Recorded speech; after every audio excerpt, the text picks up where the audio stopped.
hari ini kita kedatangan tamu Mas Giri. Asik.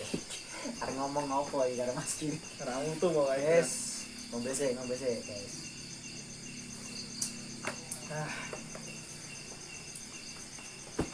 Mas Giri. Oh, manggu ya Mas. Bilangnya Mas Giri Tak yang kita tanya sampean. saya. Sampean kan berarti di arane pemuda ya setengah tua ya katanya. Pemuda setengah tua. Arane setengah tua masalahnya sampean itu di keluarga, di ibaratnya ditanggungan lah di anak itu. Ke sampean iki isih melu sok-sok ya melu bal-balan, badminton, karang taruna, karang talon, karang tengah, karang-karang di WM iki. Oke, cara bagi waktumu atau prioritasmu kepiye, Mas? Oke, pertanyaan yang strategis dari Mas Giri. Gini guys, saya yang dibilang Mas Giri tadi pemuda setengah tua, yo diarani tua urung patut, diarani cah nom wis ora patut, jadi mogol. Ya. Untuk membagi waktunya, gini, saya ada beberapa trik-trik. Yang pertama apa? Saya prioritaskan yang pertama adalah keluarga, yaitu anak istri saya. Oke, buat teman-teman gitu. Dan apabila waktu untuk anak istri saya sudah cukup, saya juga punya kehidupan yang lain, yaitu kerja. Saya butuh kerja. Kalau nggak kerja saya nggak punya uang, saya nggak punya privilege, saya nggak punya sesuatu yang Oke. Terus mengenai tadi apa? Sepak bola ya Mas ya? Sepak bola, badminton, karang taruna, karang tengah, karang talun. Oke, kita bahas dulu sepak bola. Kenapa saya masih ikut kegiatan sepak bola? Sepak bola itu passion Mas bagi saya. Walaupun saya tidak bisa main bola, kayaknya di tim itu saya beban Mas. Wis tetok. Kalau di tim saya beban. Meskipun keluarga ya. Iya, aja ngasih. Meskipun kalau di tim itu beban, tapi sering juga jadi kapten loh Mas. Karena Saya terinspirasi dari Lionel Messi. tapi yang nulis lah beban gitu ya Mas. Ya bedanya di situ. Bedanya karena saya ikutan tim. Badminton juga olahraga. Saya suka mulai dari kecil juga. Terus kalau karang taruna atau kegiatan pemuda atau kegiatan-kegiatan sosial ya seperti yang kemarin-kemarin itu, karena saya butuh teman Mas. Saya butuh teman. Saya menyadari saya tidak bisa hidup sendiri, terus menyendiri, terus semua saya lakukan mandiri, nggak bisa. Sendiri, menyendiri, mandiri saya nggak bisa. Sampean nggak bisa menyendiri. Saya menyendiri Mas. Cuman ada sih nggak? Maksudnya waktu gue dewe iki ya Mas. Berarti kayak me time model maksudnya wes itu sekolah keluarga, itu sekolah urusan karang taruna, itu urusan kopal bulan dan sebagainya. Maksudnya untuk gue awak model pernah nggak sih? Oke, Me time lah ibaratnya. luar biasa. Waktu untuk itu mungkin teman-teman juga, Mas Guru juga ya. Itu kita gunakan untuk ibadah. Itu satu-satunya me time, quality time yang saya tidak menggunakan orang lain sebagai medianya. Itu hanya mungkin saya dan sang pencipta saja.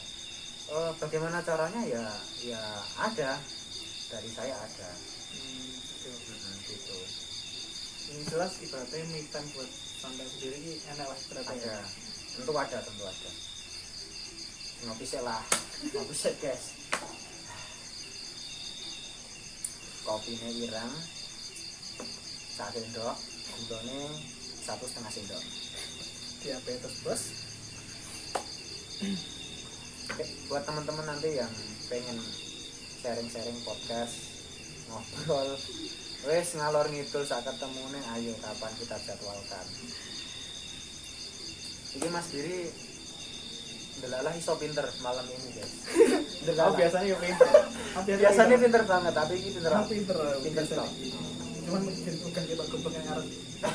Berarti aku pinter yang ngarep ini kekewa. Lebih baik kita di belakang. Yang berimu bisa ngomong kayak gue loh. Cerdas. Gak apa-apa. Tapi itu sesuatu yang bagi saya bangga malahan. Masih ya? Alasannya gini, dia nggak berani bilang di depan saya, berarti saya berwibawa. Yes. Ngomong kadang buriku. Ngomong nih ngarep lah. Aku kelingan omongan kancaku ndak nggo. Iya. Kancaku kan bengi sok ngejak ngobrol yo ngejak rasa-rasa Boleh diceritakan boleh. rasa kancaku wedo soalnya. Ya biasa lah, jadi ngobrol tetap ujung-ujungnya yo mesti enak rasa-rasa nih, walaupun itu rasa-rasa sing apa, walaupun sing elek tetap mesti ya. Ya. Tapi nggak pernah takut kan dengan rasan-rasan itu. Yang jujur aku mah ora sih mas ngopo, berarti rasa-rasa ya wes ngopo wedi, berarti ngomong dewa, saya mau tuh aku Oke. Definisi menggibah itu kita membicarakan orang lain tanpa ada orangnya. Dan cenderung apa yang kita katakan itu negatif ya Mas. Iya. Tapi ketika kita menggibah, menceritakan keburukan-keburukan orang lain, sebenarnya kita juga belajar dan kita juga diamati orang yang kita ajak bicara. Wah, kok gini. Jadi buat teman-teman yang gibah hati-hati, milih konco lah nih. Oh iya betul. Karena gibah tuh ya ora enak aja. Iya bener sih. Nanti nggak usah gibah lah, ngomongnya di depan. Gibah perlu, cuman misalnya ini wae, dia perlu gibah apa pas sama. Neng gibah, wah ini konsep gibah gue udah ngerti kan? Yang jujur aku perlu Nggak perlu sih. Perlu ya aku. Kenapa saya bilang perlu nggak perlu? Ketika perlu itu mungkin saya sudah penat, saya sudah sumpek, saya butuh orang yang mendengarkan. Kadang saya nggak butuh solusi, saya hanya butuh orang yang mendengarkan. Terus nggak perlunya apa? Nggak perlunya kalau kita itu ketemu dengan orang yang salah, kita ajak menggibah, wah ternyata dia malah ember. Iya bener sih. Buka sana sini, buka sana situ, nanti kacau gitu. Kenapa konsep? Ya ada perang weh. Poneh, potongnya.